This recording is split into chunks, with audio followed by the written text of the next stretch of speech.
Siamo tutti fratelli, tutti fratelli. Halo Dede semuanya, kenalin nama Kak Salwa. Di sini Kakak lagi sama Kak Ersa. Nah, di sini kita bakal ngejelasin materi daring untuk hari ini, yaitu materinya tentang Tribakti, 7 prinsip dasar Gerakan Palang Merah dan Bulan Sabit Internasional, lambang PMI, sejarah PMI dan juga sejarah PMR. Nah, untuk materi yang pertama akan dijelaskan oleh Kak Ersa, yaitu materi tentang Tribakti. Oke, yang pertama adalah materi Tribakti. Tribakti dibagi menjadi 3 bagian. Yang pertama, meningkatkan keterampilan hidup sehat. Yang kedua, berbakti dan berkarya di masyarakat. Dan yang ketiga atau yang terakhir adalah mempererat persahabatan nasional dan internasional. Selanjutnya ada 7 prinsip dasar Gerakan Palang Merah dan Bulan Sabit Internasional. Yang pertama, kemanusiaan. Yang kedua, kesamaan. Yang ketiga, kenetralan. Yang keempat, kemandirian. Yang kelima, kesukarelaan. Yang keenam, kesatuan. Dan yang ketujuh, kesemestaan. Nah, di sini juga kakak akan menjelaskan arti dari 7 prinsip dasar Gerakan Palang Merah dan Bulan Sabit Internasional. Yang pertama, ada kemanusiaan. Kemanusiaan adalah gerakan melindungi jiwa dan kesehatan serta menjamin penghormatan terhadap umat manusia. Yang kedua, kesamaan. Kesamaan adalah gerakan memberi bantuan kepada orang yang menderita tanpa membedakan mereka berdasarkan kebangsaan, ras, agama, tingkat sosial, atau pandangan politik. Yang ketiga, kenetralan. Kenetralan adalah gerakan tidak memihak atau melibatkan diri dalam pertentangan politik, ras, agama, atau ideologi. Yang keempat, yaitu kemandirian. Kemandirian adalah gerakan sikap mandiri setiap perhimpunan nasional sekalipun merupakan pendukung bagi pemerintah di bidang kemanusiaan dan harus menaati peraturan hukum yang berlaku di negara masing-masing. Namun, gerakan bersifat otonom dan harus menjaga tindakan agar sejalan dengan prinsip dasar gerakan. Selanjutnya, yang kelima adalah kesukarelaan. Kesukarelaan adalah gerakan memberi bantuan atas dasar sukarela tanpa unsur untuk mencari keuntungan apapun. Nah, selanjutnya nomor 6, yaitu kesatuan. Di dalam satu negara hanya boleh ada satu perhimpunan nasional. Hanya boleh memiliki satu lambang yang digunakan palang merah atau bulan sabit merah. Nah, yang terakhir yaitu kesemestaan. Kesemestaan artinya gerakan yang bersifat semesta. Nah, itu dia penjelasan Tribakti dan 7 prinsip dasar Palang Merah dan Bulan Sabit Internasional. Selanjutnya akan dilanjutkan dengan Kak Salwa. Halo, kembali lagi sama kakak. Sekarang kakak bakal jelasin tentang materi sejarah PMI. Sebelum berdirinya PMI, pada masa pemerintahan kolonial Belanda, didirikan sebuah organisasi Palang Merah bernama Netherlands Road Cruise Afdeling Indi atau NERKAI pada 21 Oktober 1873. Namun sayangnya, organisasi tersebut dibubarkan pada masa kolonial Jepang, 17 hari setelah proklamasi kemerdekaan.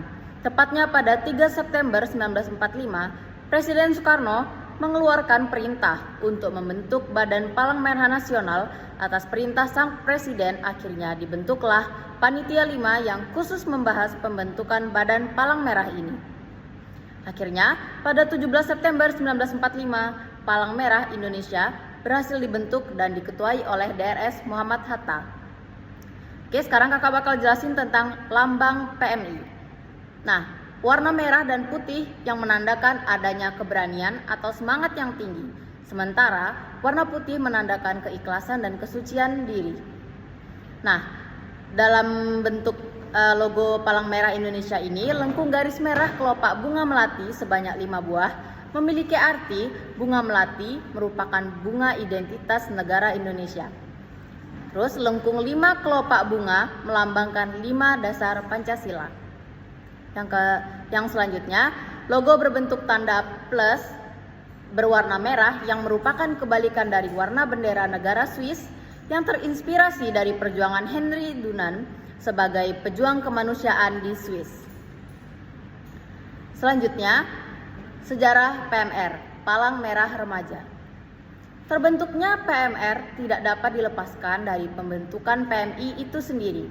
Pemrakarsa pendirian PMI adalah Dr. RCL Senduk dan Bahdar Johan pada tahun 1932 yang sepakat untuk membentuk sebuah badan kemanusiaan di bawah pengawasan putra-putri pribumi. Namun, rencana tersebut ditentang oleh pemerintah kolonial Belanda. Penyerahan aset dari Nerkai ke PMI dilakukan pada 16 Januari 1950. Setelah kedaulatan Indonesia diakui oleh Belanda dan sejak saat itu, PMI mulai fokus memberikan bantuan kemanusiaan pada rakyat.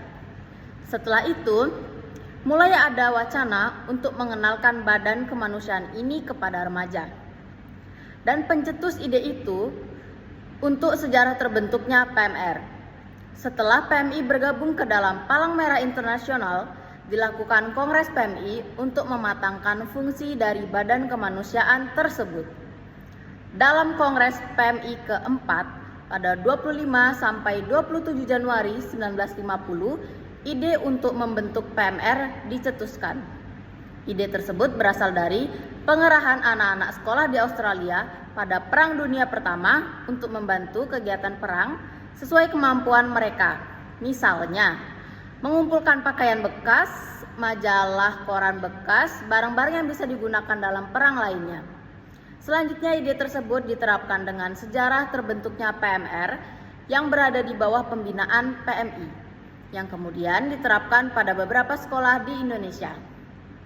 PMR dipimpin oleh Nyonya Siti Dasimah dan Paramita Abdurrahman sehingga pada tanggal 1 Maret 1950 menjadi tanggal resmi berdirinya PMR. PMR pertama Indonesia didirikan di Bandung dan PMR kedua didirikan di Kudus. Selanjutnya kakak bakal jelasin 3 tingkatan PMR, yaitu yang pertama PMR mula atau SD atau sederajat yang dimulai pada usia 10-12 tahun dan warna slayernya itu hijau muda. Yang selanjutnya itu PMR Madya, SMP atau sederajat yang dimulai pada usia 12-15 tahun dan warna slayernya itu biru langit. Yang selanjutnya yang terakhir PMR Wira, SMA atau sederajat yang dimulai pada usia 15-17 tahun, warna slayernya kuning cerah seperti yang kakak pakai ini.